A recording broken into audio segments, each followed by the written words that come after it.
American pastor Andrew Brunson faces up to 35 years in a Turkish prison after being indicted in the country last month for charges related to terrorism and espionage, which U.S. lawmakers say is a bogus attempt to use the U.S. citizen as a pawn in political negotiations, likened to hostage-taking.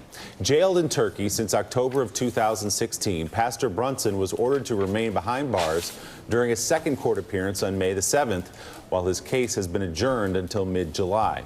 A pair of senators are now leading a bipartisan effort calling for punitive measures against the NATO ally over the imprisonment of Pastor Brunson and other Americans unlawfully held in the country.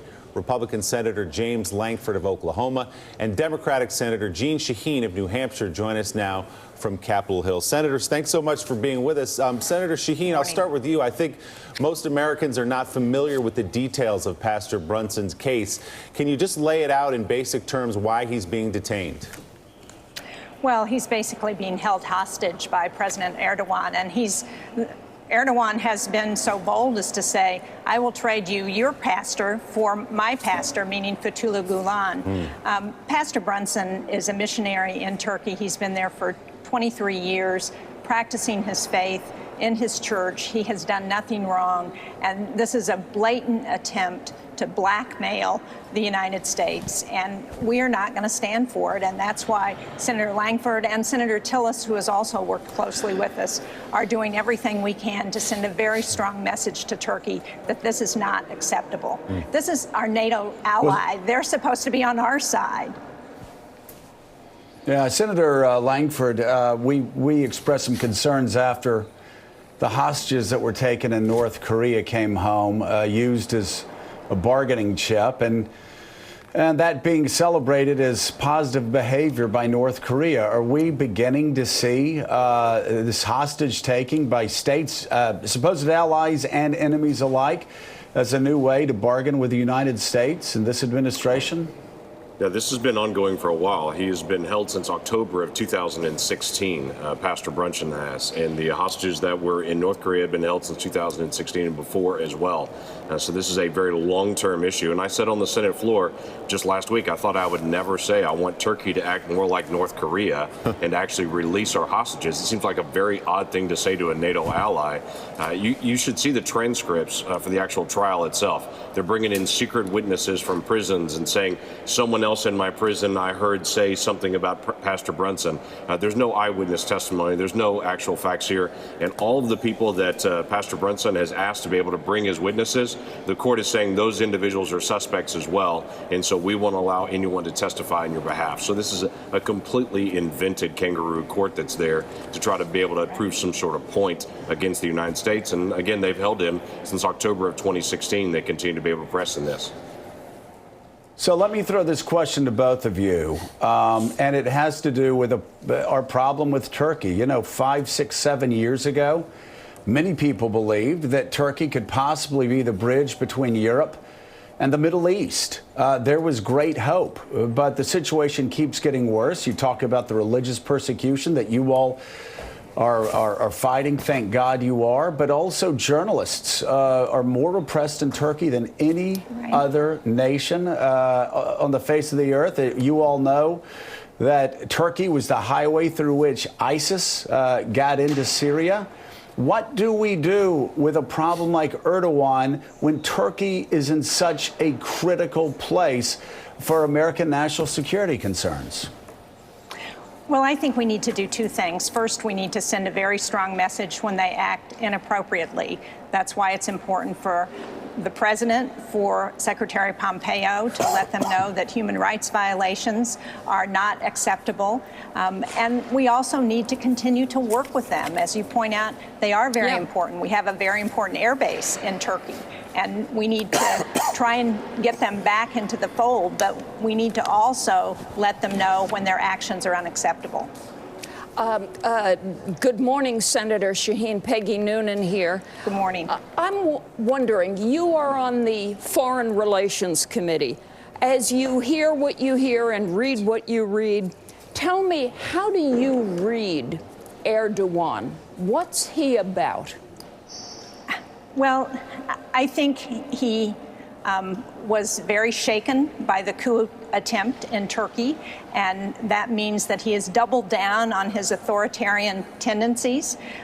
He has, if the elections go through in June and July as we expect, he will be in power until 2029, and he has lashed out against the Kurds, not just in Turkey, where we also have concerns about some of their actions, but he was on a course to try and get a truce with them, which then he turned around and overturned. So I think he has some concerns that we can appreciate about what's happening in his country, but his behavior is not acceptable to address those concerns. So, Senator Lankford, you're using some American leverage to try to get Pastor Brunson out of this situation. You, Senator Shaheen, Senator Tillis introduced a bill last month to block the sale and transfer of, I believe it's 116 F-35s, Lockheed F-35s that were to be sold to Turkey. What's the status of that, and what other pressure can you put on Turkey right now?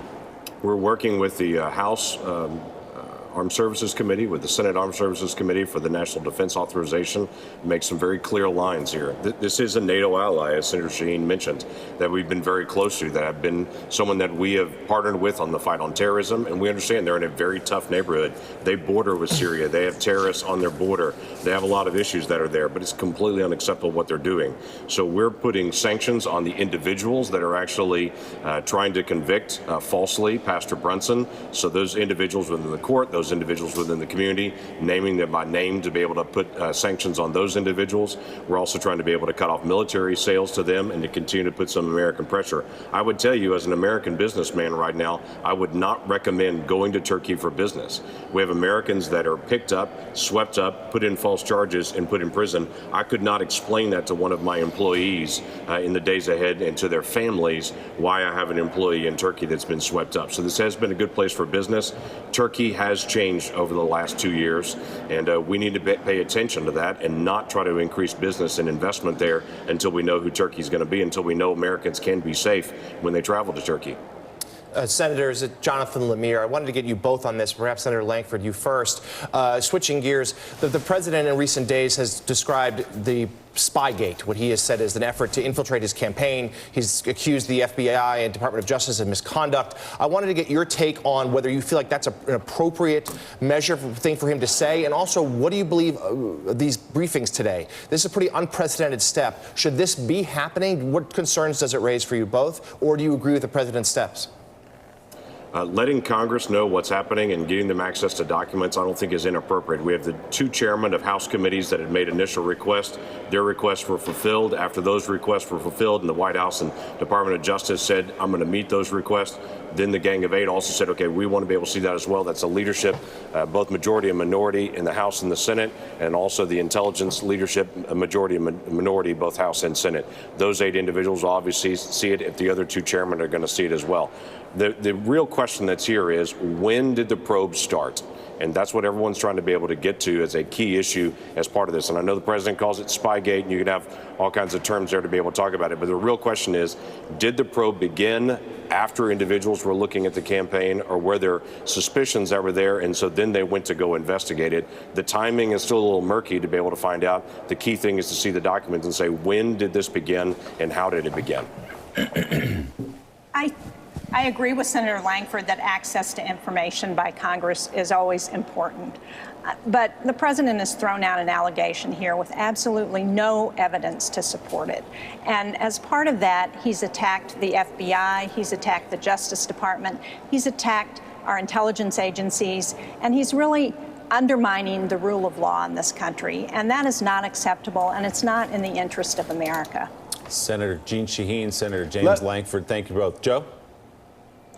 Yeah, I just wanted to ask really quickly, but Senator Lankford, you are obviously very concerned about the President of the United States talking about a criminal deep state in defining the Justice Department, the men and women, the professionals there, the men and women who put their lives on the line every day at the FBI as being part of a, quote, criminal deep state. Does that concern you?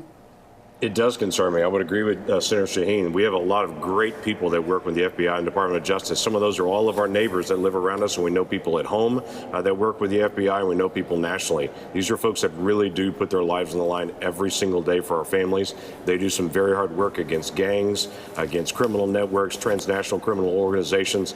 They do some very hard, difficult work every single day, and we're very proud of them and what they do. Now, if there are individuals that are in the mix that need to be addressed, then we need to be able to address those individuals.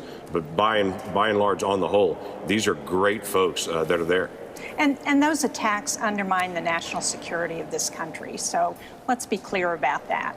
All right, Senators, thank you very much, and thank you for the work you're doing on behalf of Pastor Brunson. Keep us posted on how that develops. Still ahead.